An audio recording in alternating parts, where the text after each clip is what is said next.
Astaire and Ginger Rogers dancing through this magnificent scene. And towards the end of the organ interlude, they had what most cinemas used to have in those days, a sing-along with the audience invited to join in the chorus of popular songs. And from above the stage, there came down a big song sheet with the words of the song the organist was playing. And then into the audience came these little page boys with microphones on the end of a long cable, inviting the mainly female audience to join in the chorus on these popular songs. It really was a memorable occasion for me. And if there's one occasion I could live over again, it would be that visit to the Ritz, the showplace of the North, in July 1940.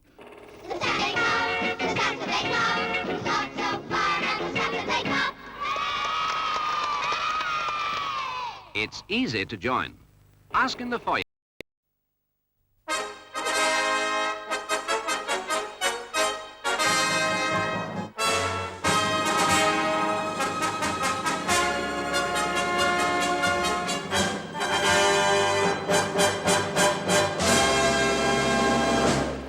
There were 5 cinemas in Tooting, and I went to them all as a kid, and this was by far the most imposing and awe-inspiring. And really, as a small boy, I didn't feel quite so comfortable here as I did at some of the others, because it felt a rather formal place to come into. But I remember coming here once during a half-term school holiday, and to make my pocket money go as far as it could, I bought the cheapest seat, and I was sort of ushered through the building with hardly a chance to stop by these usherettes at every turn, dressed in rather distinctive outfits, a sort of silky capes, and put in a seat down in the front stalls, right on one side with an oblique view of the screen. And I didn't dare move from that seat. I sort of came here with my parents on special occasions to see the really big hit films of the year, films like The Bridge on the River Kwai or Doctor in the House, Dunkirk, that kind of thing. And we would then go as a family, but of course those were very popular films, and often you had to queue to get in. And in those days you had continuous performances, so you would come into the film perhaps halfway through and then sit through the programme, because it was a double feature programme. And I always find that the moment it came to the point where we'd come in, my parents would nudge me and say, "Time to go, you know, we've seen this already." And I'd often sort of want to sit and stay there a bit longer or see the whole thing through again. So that was another thing you could do in those days, because it was continuous performances. You would come in, say, in the afternoon and watch the film twice if you liked it, which I would sometimes do. And I'm very happy that the building is still here and essentially intact and well preserved. And this has meant that the building can certainly be quite widely appreciated for its architectural splendour still, despite the alterations, even though the primary audience is a limited number of regular bingo players. 5 and 3, 53. 5 and 1, 51. Today's multiplex cinemas, certainly in terms of comfort and quality of presentation, are perfectly fine. But I just sort of miss the extra bonus of sitting sometimes in a really spectacular auditorium that would add to the enchantment of the evening, because multiplex cinemas have not done anything really in terms of decor to match what was done in the 30s when most of these cinemas were built.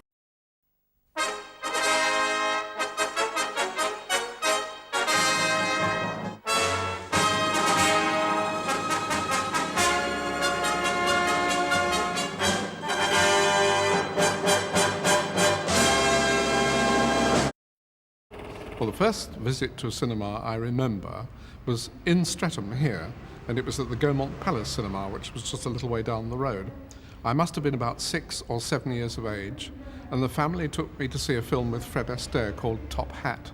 But I particularly remembered the cinema when the house lights went up and the curtains closed, and I can remember the organist coming up on the lift and playing, and that was an absolute magic moment for me. It was an event going to the cinema. I think we went once a week, sometimes we went twice. To me, it was the thing I looked forward to. It wasn't just going out to the pictures, it was a wonderful evening out in a glorious place of entertainment. I can remember once my mother took me to West Norwood to meet my father at the Regal, and we hung around for ages waiting for him, and he just didn't turn up. So in the end we had to go home. My disappointment, I couldn't describe to you. I was near to tears, and my father had made a mistake. He'd gone to Upper Norwood instead. But it absolutely spoilt my whole week because we hadn't been to the cinema. It was such an event for me. It's hard to say what it was that got me about cinemas. I know that the minute we walked through the door onto this carpeted entrance hall, I just got a stirring of excitement in my stomach. And the anticipation of going through those further doors into the stalls and sitting down in that absolute palace, it was just magic for me. It was a thrill. I can remember the first time that we sat in a circle. This was at a cinema down the road at Thornton Heath. I think my father must have had a raise or something. And we actually went to see a brilliant film called Laura. And we went and sat up in the circle. And I felt so grand. I felt like a king. The cinema generally was an escape from reality in those days. And homes were reasonably comfortable, but they weren't that plush. But cinemas were. And for a very, very modest price, you could sit in a very comfortable seat in a carpeted building, which was very warm and beautifully lit, with beautiful drapes on the stage and everything. And it was like going into another world for a short while.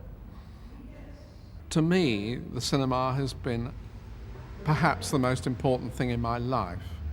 It's never been part of my employment, my work. I was working for a broadcasting organisation for a good part of my life. But I've always had this tremendous interest. Whenever I could, whatever spare time I had as a younger person, I was always going to the cinema every weekend, simply because I loved to be in the building. And even now, when I walk into a cinema, I'm really at my happiest. I feel as if I'm part of it.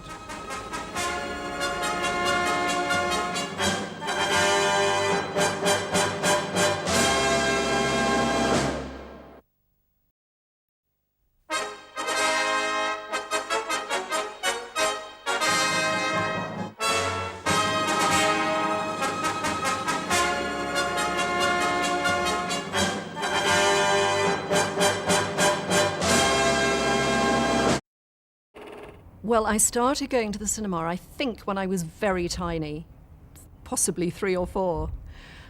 It was during the war, and my dad was away in the army, and I was an only child, so my mother, I think, used to collect me from nursery school, and then we'd zoom off to the cinema.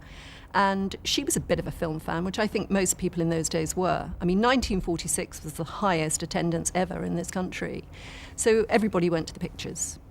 And there were lots of cinemas. And I think we went, 2 or 3 times a week? Well, I think in those days, I mean, I'm talking the 40s, but I'm sure even in the 30s, people's homes were quite cold, and they were quite basic. I mean, there wasn't central heating in those days. And so the picture palaces were built in the 20s, 30s. And they were enormous palaces, and they felt so glamorous, and they felt like Hollywood. There were plush seats, there was polished brass rails. You were going to watch a film with glamorous stars, and it took you out of your very dull lives. I'm sure for my mother, for example, and other people like her, that their lives were pretty drab, say during the war, just after the war, rationing and everything. And to go to the pictures was an escape. And so those picture palaces were havens of warmth and comfort. And I'm sure that that's what I remember, that feeling of coziness and glamour. When I left college, I was looking for a part-time job, and there were hundreds of jobs in London at that time. And I saw in the Evening Standard that they wanted usherettes at the National Film Theatre. I thought, yes, that would be lovely, watching all those wonderful foreign films. And it was fabulous. As an usherette, one felt one had power here. I certainly used it with my torch. I think I'd remembered what usherettes did in cinemas when I was a child. You shone the torch into their seats, but slightly from behind. You never, never, never went in front, because that would have meant shining the torch into people's eyes, which obviously you must never do. And you never flash your torch across the screen or the ceiling. You just don't do that. But I don't know, we instinctively knew all that. And I don't think that happens now. I don't think they even seat people. I think they just look at the tickets and let people scrabble for their own seats. But it was just a privilege, really, to work here. I certainly felt that then. I don't know that people would necessarily feel that now.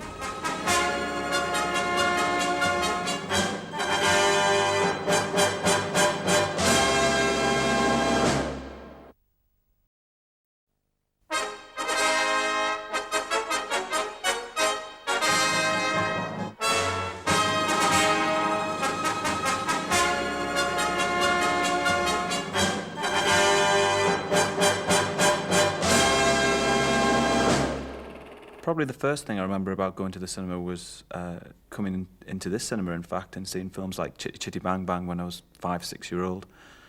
The cinema, I mean, it hasn't changed that much, but the big difference was it was just one big cinema, a massive ex-theatre or something, and it had one big screen, it had a balcony, which I remember was where we always used to sit.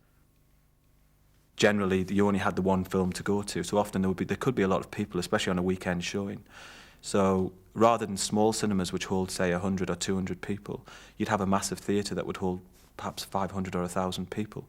So sometimes it could be very full, and if you were going to see a comedy film or something like that, then the atmosphere would be absolutely tremendous. But they were generally run down. Cinema was going through a bad time in the 1970s. Audiences were not turning up in huge numbers, so often the cinemas were quite empty. They never put the heating on. They had these old rickety radiators that they used to run down the side of the cinema. It was always freezing cold. Even in the middle of summer, they managed to get it freezing cold. So it was a good place to go on a hot, sunny afternoon. If you wanted to be cool, you could be sure that the local cinema would be cold. And the other thing that people forget, it still happens a little bit today, but it was really prevalent when I was growing up, was that American films were always released 6 months later than in the UK. Now, we're quite used to big summer blockbusters in the UK now, but in the 70s, America, the big time for movie releases in the summer was in the summer in the States, but it was always Christmas over here. So Star Wars was a Christmas film, Jaws was a Christmas film. So we had 6 months worth of hype about this wonderful film, Star Wars, before it ever got over here. And not hype on the level that you get it today, but for its day, it was really quite revolutionary, and there was model figures and there was stories in the newspapers and everything about this film. So when we finally got to see it, and I went to the very first showing in Newcastle, it was the first film that had been made in Dolby surround sound or something like this, and the sound was phenomenal. And that opening shot of the spaceship coming over the camera was just nothing had ever been seen like that before. And you sort of sat there and thought, God, yeah, we're in for a treat. I mean, I think the most noticeable thing about cinema in the 70s was it was based around the community. And I think that's what I like about it. I like the idea of sharing the emotion with people in the cinema. You can sit and watch a film by yourself at home, but even if you go to the pictures by yourself, you're actually surrounded by hundreds of people. You're laughing at the same joke, ducking at the same moments in some scary film. And I don't think you can take that away. I mean, I grew up in towns, and every town had its own cinema. And therefore, it was a place that you went with your friends because it was the only place that was around. Now, of course, you've got multiplexes which draw people from 25 miles away. I mean, people will come a long, long way to go to the cinema. But it's quite a sterile experience now. The films themselves are just as good. And sitting down, and when the lights go down, it's just as exciting watching a film. But there's no sense of going to the cinema. You just go where the film's on, and you just go and watch the film, then you get up and go. So I think in that respect, it's lost a lot. But it really was struggling in the 1970s. People weren't going to the cinema because the cinemas were old and smelly, and they really weren't particularly nice places. It was only the power of the film. And I remember when multiplexes started in the 1980s, and people were very doubtful about this American idea coming over here and taking over our cinemas. But within about 5 years, the audiences were back, and I think now we've probably got higher audience, attendance figures at cinemas than we have since the 1950s and 40s.